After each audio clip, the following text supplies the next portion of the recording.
एहतसाब अदालत के जज मोहम्मद बशीर ने इसहाक डार के खिलाफ नैब रेफरेंस की समाअत की। समाअत के दौरान नैब प्रोसिक्यूटर ने अदालत को आगाह किया कि इसहाक डार के खिलाफ ज़मनी रेफरेंस दायर करने की मंजूरी दे दी गई है, जो पीर तक एहतसाब अदालत में दायर कर दिया जाएगा।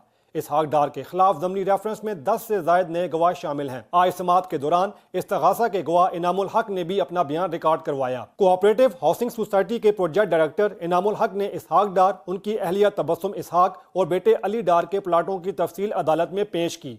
गवाह इनामुल हक ने बताया कि इसहाक डार और उनकी फैमिली ने हाउसिंग सोसाइटी में 2.5 कनाल के 3 प्लाट्स हासिल किए और हर प्लाट के अवज 23,50,000 रुपए वसूल किए गए।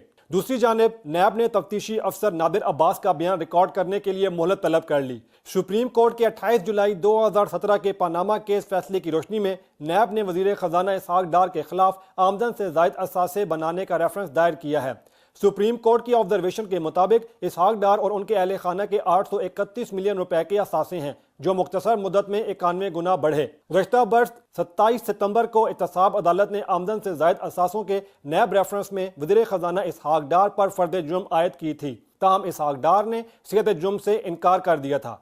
वज़ीर ख़ज़ाना इसहाक डार 7 मरतबा एहतसाब अदालत के रूबरू पेश हो चुके हैं। ताहम बाद अज़ां मुसलसल गैर हाज़री पर एहतसाब अदालत ने 11 दिसंबर 2017 को इसहाक डार को इश्तिहारी मुलज़िम करार दे दिया था। साबिक वज़ीर ख़ज़ाना इन दिनों इलाज की गर्ज से बैरून मुल्क मुकीम हैं।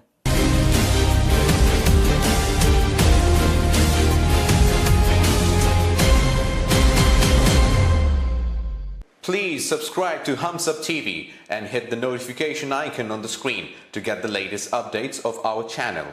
Thank you for watching Hums Up TV.